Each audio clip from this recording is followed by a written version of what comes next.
7월 14일 아침 말씀 묵상을 시작합니다. 오늘 우리에게 주시는 하나님의 말씀은 시편 14편 1절로 7절까지의 말씀입니다.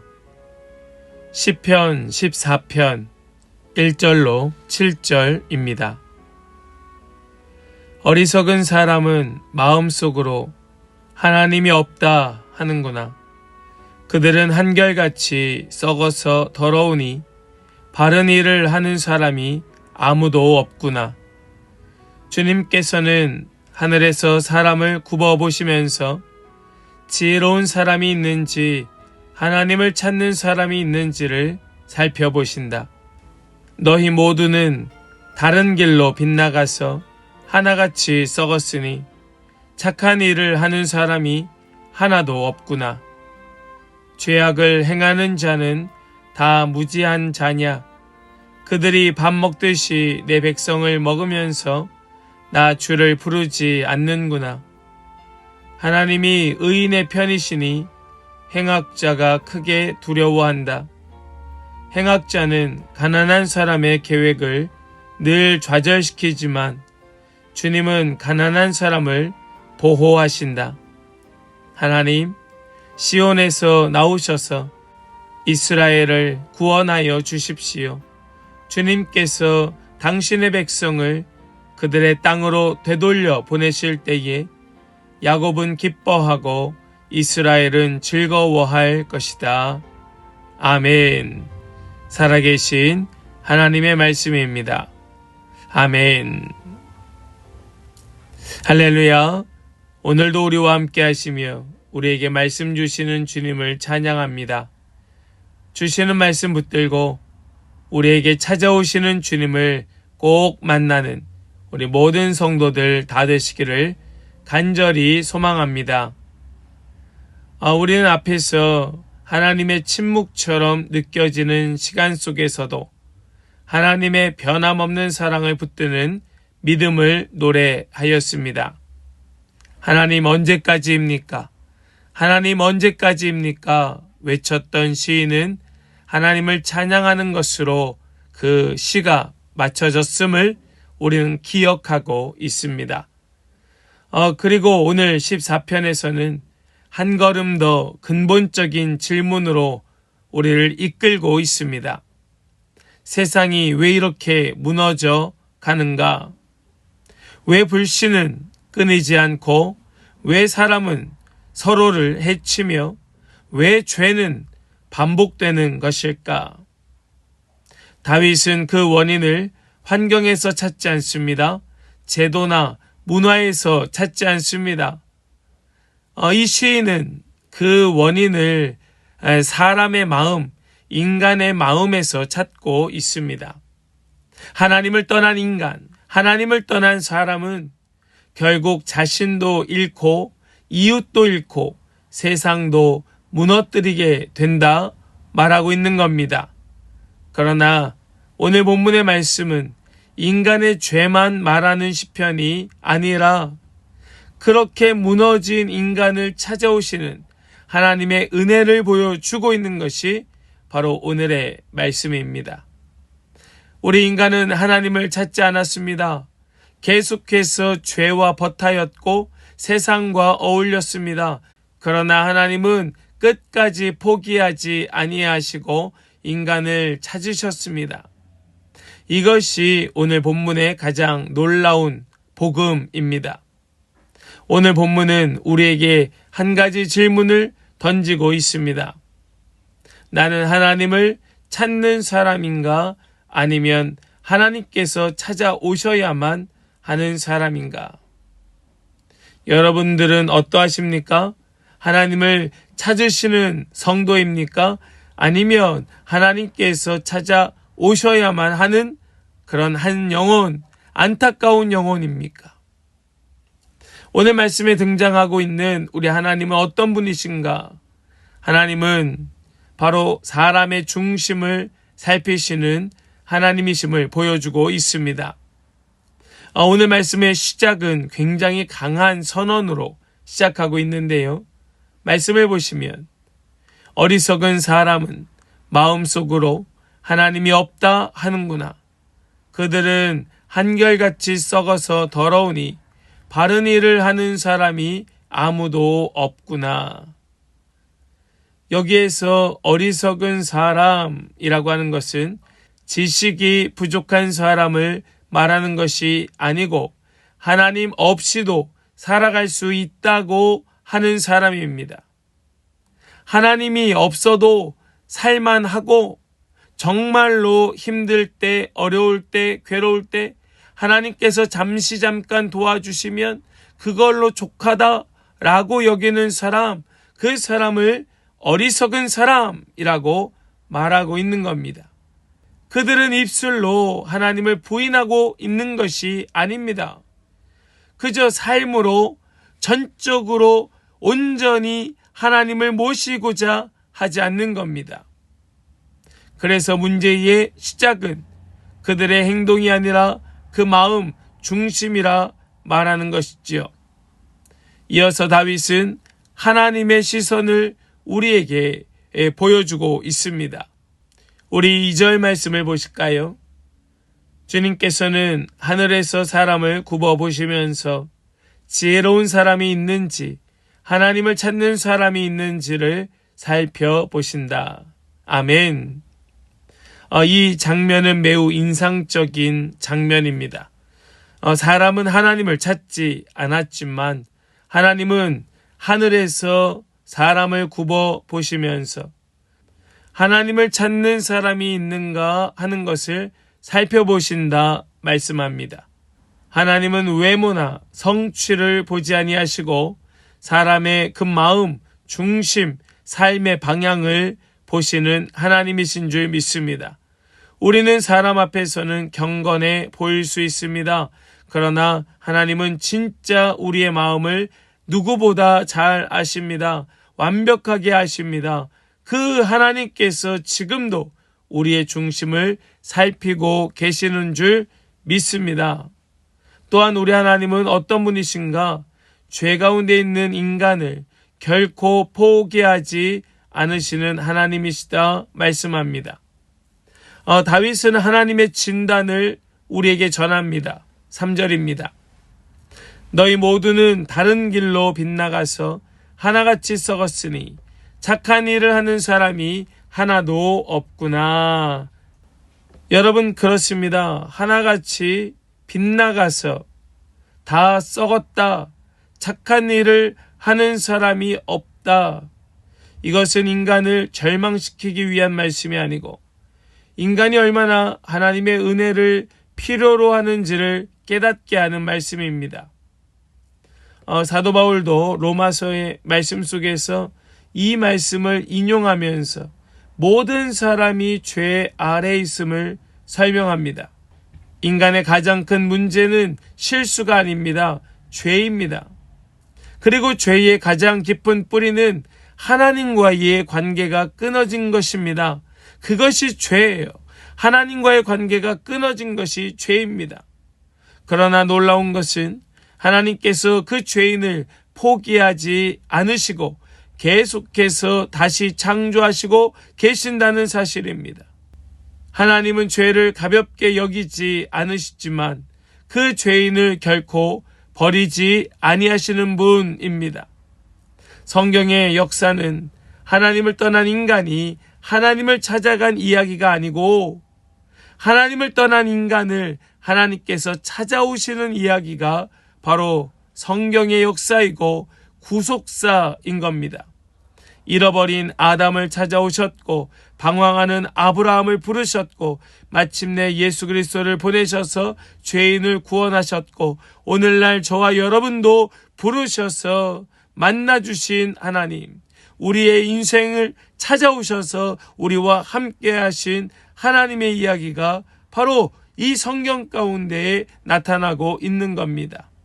하나님은 무너진 인간을 끝까지 포기하지 아니하시고 끝까지 찾아오신다.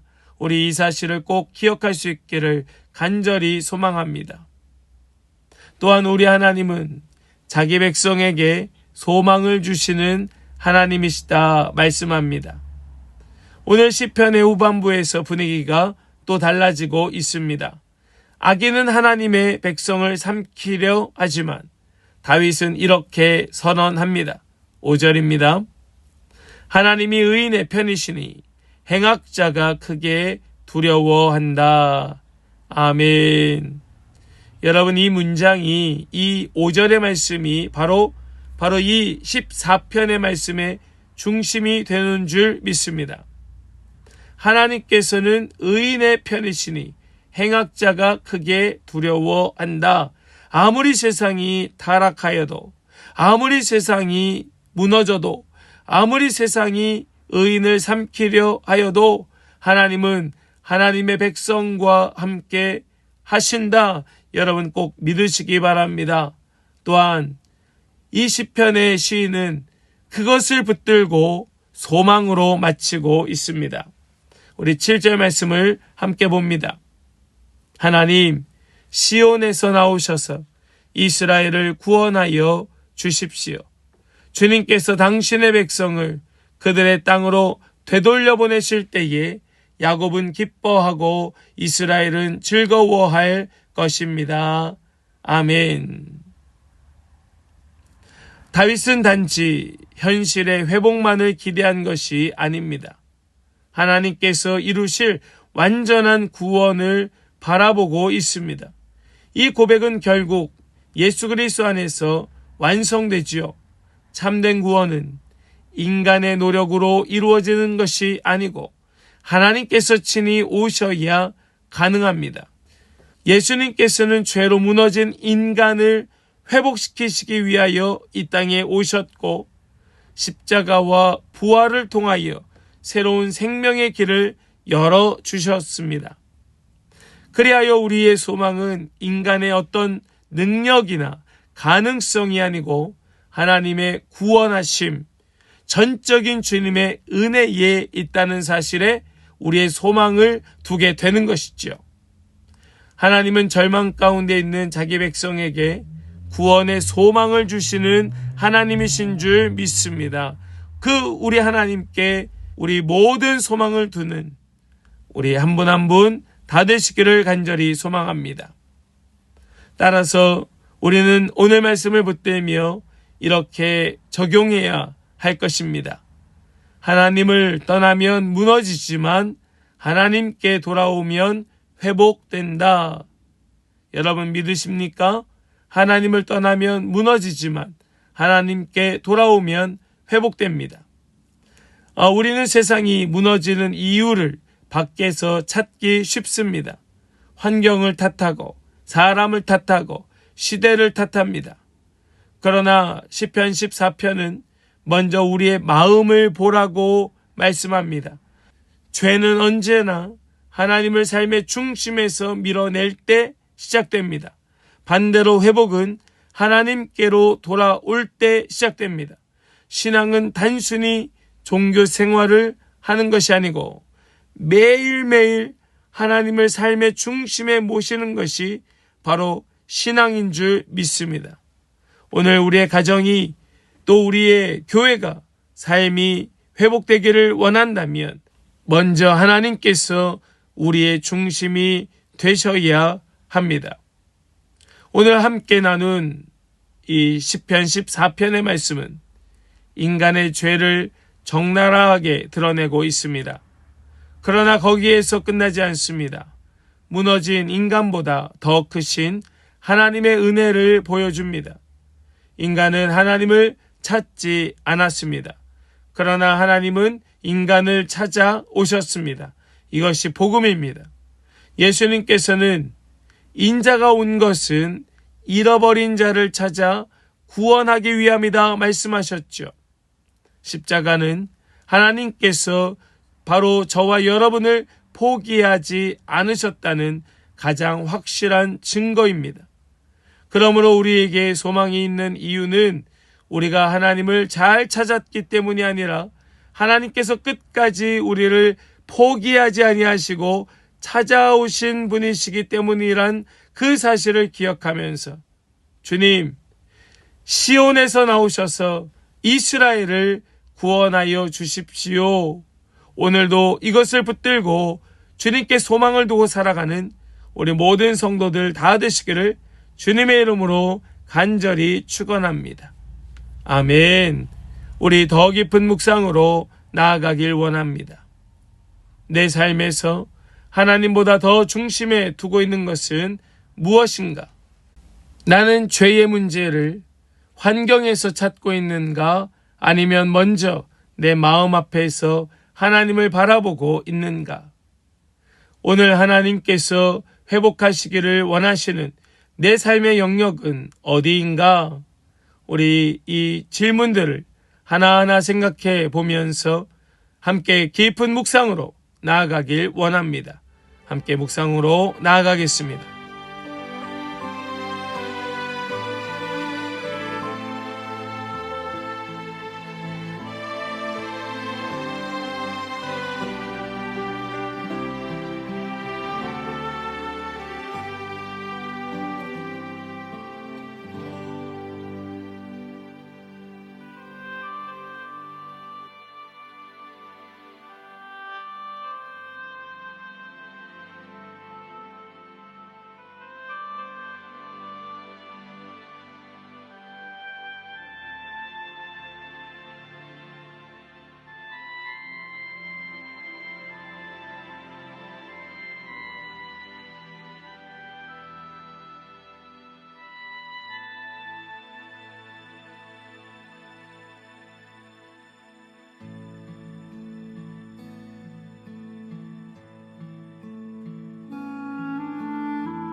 우리 이제는 함께 결단으로 기도하기를 원합니다. 주님, 하나님을 삶의 중심에 모시며 무너진 나를 회복하시는 은혜 안에서 날마다 살아가게 하여 주시옵소서. 우리 붙들고 함께 전심으로 기도하며 나아가겠습니다. 함께 기도합니다.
이제는 제가 기도하고 오늘 아침 말씀 묵상을 마치겠습니다.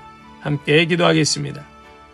거룩하시고 은혜로우신 하나님 아버지, 죄로 인해 하나님을 떠나 스스로 무너질 수밖에 없는 우리를 포기하지 않으시고 끝까지 찾아와 주시는 사랑에 감사를 드립니다. 우리는 세상의 문제를 쉽게 다른 사람에게서 찾으면서도 정작 하나님을 떠난 우리의 마음은 돌아보지 못하였음을 고백합니다. 주님, 우리의 중심을 살피시는 하나님 앞에서 정직하게 서게 하여 주시고 날마다 하나님을 삶의 가장 중심에 모시며 살아가게 하여 주시옵소서. 예수 그리스도의 십자가를 통하여 보여주신 구원의 은혜를 깊이 기억하게 하여 주시고 우리의 무너진 삶과 관계와 마음을 주님의 은혜로 새롭게 회복케 하여 주시옵소서. 오늘도 우리를 먼저 찾아오시는 하나님의 사랑을 의지합니다. 우리의 삶이 하나님의 임재와 통치 안에서 새로워지는 은혜를 누리게 하여 주시옵소서. 믿고 감사 찬송 드리며 우리 주 예수 그리스도의 거룩하신 이름으로 기도하옵나이다. 아멘.